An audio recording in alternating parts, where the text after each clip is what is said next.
আমার আপনার উচিত হইলো আমরা যারা আশেক পাগল আছি আমাদের কথা হইলো আমাদের উচিত হইলো আমাদেরকে পিঠ পর্যন্ত নিয়ে পৌঁছাই দেওয়া। কোন পর্যন্ত? যেমন আপনারা পড়ালেখা করতেছেন না, আপনাদের উদ্দেশ্য কি?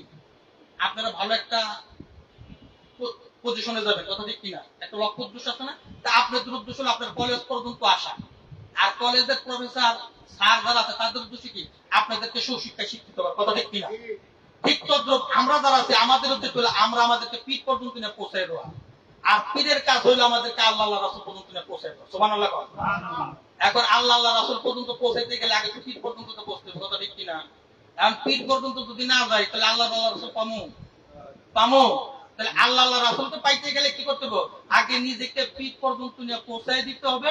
পিঠ পর্যন্ত যখন আমি আপনাকে আমি যখন আপনি যখন নিজেকে যখন পিঠ পর্যন্ত পৌঁছাই দেব, তো পীরের কাজ হলো যে আমার যে মুরিদ আছে, আমার যে ভক্ত আছে, আমার যে রুহানি সন্তান আছে, তাদেরকে আমি আল্লাহ এবং আল্লাহ রাসূল পর্যন্ত পৌঁছাই দেব। এর জন্য পীরের কাছে আমাকে আপনাকে যাইতে হবে। কথা কি বুঝাইতে পারছি?